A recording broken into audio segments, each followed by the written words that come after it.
Hello guys, இன்னைக்கு நம்ம என்ன பார்க்க போறோம் அப்படினா basic terms in pharmacology. Okay. So first அப்படினா நம்ம pharmacology அப்படினா என்ன நம்ம தெரிஞ்சுக்கணும். Pharmacology அப்படினா சிம்பிளா study of drugs அப்படினு சொல்லக்கூடாது. So pharmacology அப்படினா studying of the MOA அதாவது mechanism of action ஒரு ட்ரக்கோ இல்லை ஏதாவது ஒரு கெமிக்கல் சப்ஸ்டன்ஸ் நம்ம பாடியில் எடுத்துக்கும் போது அந்த ட்ரக்கோட ஆக்ஷன் வந்து பாடியில் எப்படி ப்ரொடியூஸ் ஆக போகுது அதை பற்றி எக்ஸ்பிளைன்டு டீட்டெயில்டாக சொல்கிறது தான் வந்து ஃபார்மகாலஜி அப்படின்னு சொல்கிறாங்க. ஓகேவா? ஸோ இதில் ஃபஸ்ட்டு ஃபார்மகாலஜின்னு எடுத்துக்கிட்டிங்க அப்படின்னாலே ரெண்டு மெயினான விஷயங்கள் இருக்குது, pharmacokinetics and pharmacodynamics. Okay, so pharmacokinetics அதாவது what body does to the drug. நீங்கள் ஒரு ட்ரக் எடுத்துக்கிறீங்க, அப்போ அந்த ட்ரக்குக்கு பாடி வந்து எப்படி ரெஸ்பான்ஸ் பண்ணுது, ஓகேவா, அதான் வந்து ஃபார்மகோ கைனடிக்ஸ். செகண்ட் வந்து என்னென்னா ஃபார்மகோ டைனமிக்ஸ், அதாவது what drug does to the body.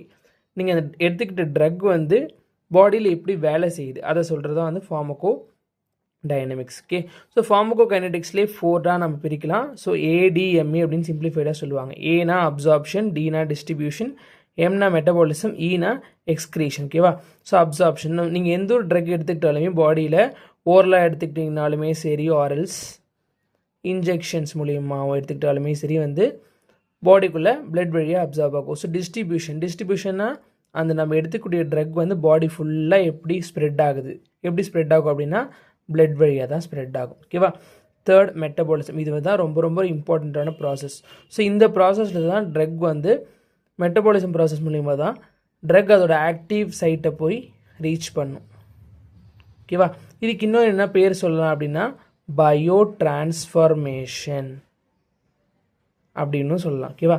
Excretion. So நம்ம எந்த ட்ரக் எடுத்துக்கிட்டாலுமே இந்த 3 ப்ராசஸை தாண்டி எக்ஸ்க்ரீட் ஆகி யூரின் வழியாக வெளியில் போய் தான் ஆகணும். அதுக்கு எந்த பார்ட் யூஸ் ஆகும் அப்படின்னா கிட்னி.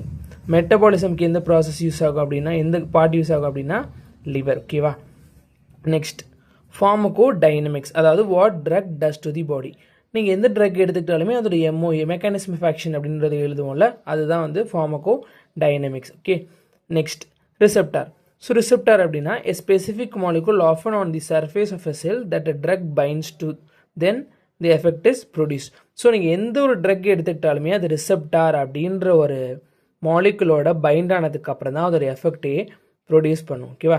ஸோ அதை தான் என்ன சொல்கிறாங்க அப்படின்னா ரிசெப்டார்ஸ் அப்படின்னு சொல்கிறாங்க. Next half life. So half life எப்படி இண்டிகேட் பண்ணலாம் அப்படின்னா T12 அப்படின்னு இண்டிகேட் பண்ணலாம். Okay, the time it takes for the concentration of a drug in the blood to decrease by half. அதாவது நீங்கள் ஏதாவது ஒரு ட்ரக் எடுத்துக்கிறீங்க, அந்த ட்ரக் வந்து அதோட பாதி அமௌண்ட் ஆஃப் ட்ரக்